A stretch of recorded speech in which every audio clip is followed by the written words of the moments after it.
And you're very welcome back. Now, if, like us, you are completely bamboozled by money matters, I'm not a good adult. Are you good at adult? I'm not a good adult. From interest rates to remortgages to investments, help is at hand. And that's why financial advisor Paul Merriman of AskPaul.ie is with us this morning to guide us through adulthood financial queries. Paul, finances. Many as always. So we will start with Helen. Now, here's Helen's story. She said, we were supposed to buy a house just before COVID hit, which caused the bank to pull our loan offer, so we're still renting. Our business has been badly affected, but we are still surviving on PUP. However, we also have the €100,000, which was our deposit in the bank since then, earning no interest. We would like to invest as much as we can to get some return, but it needs to be liquid. So, can we still buy a house in a year or two when the economy recovers? What should we do? Well, first of all, this person's alone. Thousands of people have been in this situation. Great that they still have their deposit. Big tip here is to try and not eat into your savings if you can. It might be difficult to survive on PUP, obviously. Can't really invest that money if you need a liquid in 2 years. My rule of thumb is never to invest unless you have a minimum of kind of 3 to 5 years where you don't need the money. So I wouldn't be going anywhere. It's going to have to sit in deposit somewhere, earning practically 0%. But, you know, if you invest it and it drops in value and then you need it for a house in 2 years, you'll be kicking yourself. So it's not worth the So don't do anything with it? Don't do anything. Just sit patiently, wait for the economy to come back in the job. That you can't access. Oh, yeah, you need to access this, yes. You need to make sure you put in an account you can easily access. And then when the economy gets back up or you're back in work full time, then just go for the mortgage. What I mean is not like attached to your cards that you're tapping in the supermarket. Oh, definitely not. No. Lock it away in a savings account or an online demand account is what you're looking for here. Okay. Now, if they have a year or two, they might pick up a really small interest rate, probably less than 1%.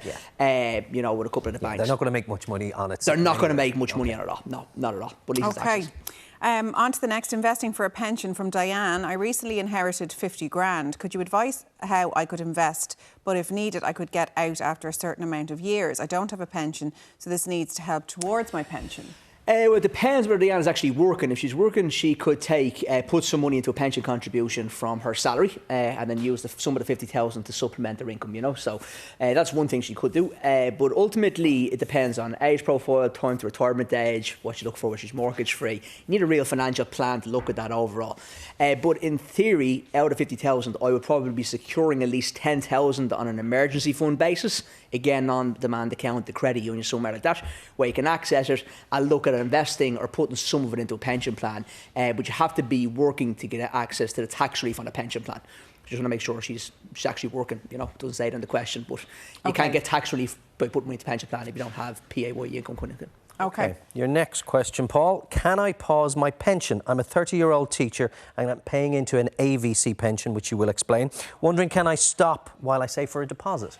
Yes, you sure can, and you should be, in my opinion. An AVC is an additional voluntary contribution that runs by the teacher's main scheme. In my opinion, and even on my Instagram, I always get this all the time from teachers. I get a lot of them to stop their AVCs, especially in that age bracket. To me, most teachers, if they've enough service, don't need to be in AVC. It's the late 30s, early 40s. And this example, this person has been sold an AVC rather than getting proper financial advice, in my opinion, because they should have their deposit sorted before looking after 60-year-old them. It doesn't really make sense to have money locked away till 60 when you can't get a house, in my opinion, my professional opinion. So yeah, I would pause the AVC ASAP, get the deposit up for the house and get now sorted before 60-year-old. And go back to your AVC. Yeah, then come back to the AVC. Once the house is set up, a year or two of a break is going to do no harm whatsoever on the AVC. Okay.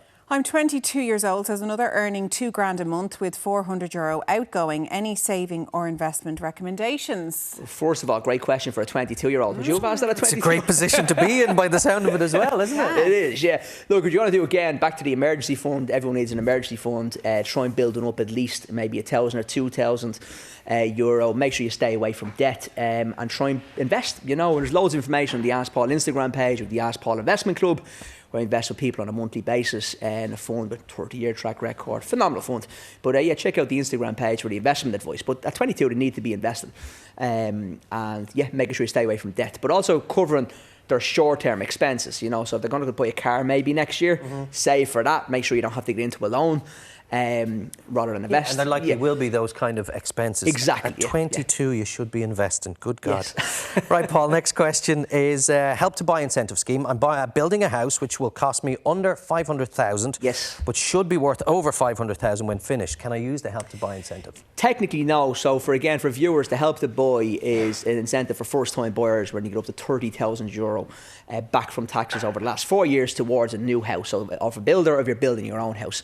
Now, when you're building your own house as in a self-build, the rule from revenue is that it would be the value of the property when you're going to draw down on a mortgage. Presume it's a mortgage they're going to go for the 500,000 house. So the fact that the house might only cost 480 or 490, whatever the valuation is going to be in the completed house, is going to be the value to use. And if you're over 500,000 that valuation, you cannot qualify for Help to Buy because it's for properties under 500,000 worth of a value. Why is there such a focus on first-time buyers only? Because it's a government policy, government just want people, it's always been that way. Our first-time buyers, even back to when I got my first house as a first-time buyer relief, and it's always been focused on getting first-time buyers out of family homes and onto the property ladder. It's always a big that's always a big issue.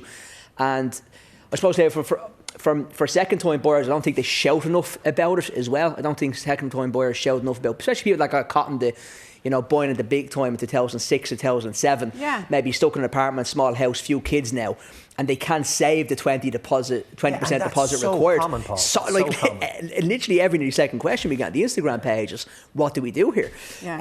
So if you're not in equity, you need to save your 20%. But if you have a house that has positive equity, when you sell that house, that positive equity will go towards the deposit for your second house.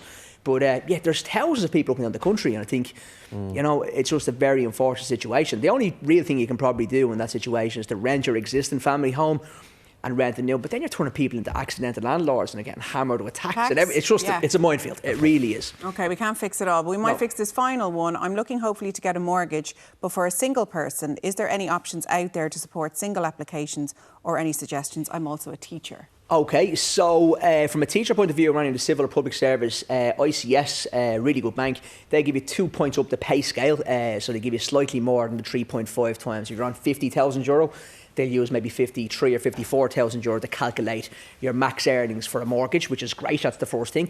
And then second of all, the only other support I could probably offer here is to go to the Rebuilding Ireland Home Loan Scheme, really good website. If you earn less than 50,000 euro, they will give you more than a bank, and that's probably the best place to go. Okay. But you need to be earning less than 50,000 euro as a single applicant, or less for couples watching, less than 75,000 for couples. But Rebuilding Ireland Home will give you more than a bank, but the interest rates are a bit higher than the bank. But there is hope. That's good to hear. There is hope. Yeah, Paul, as always, thank you. Thank you, guys. Thanks.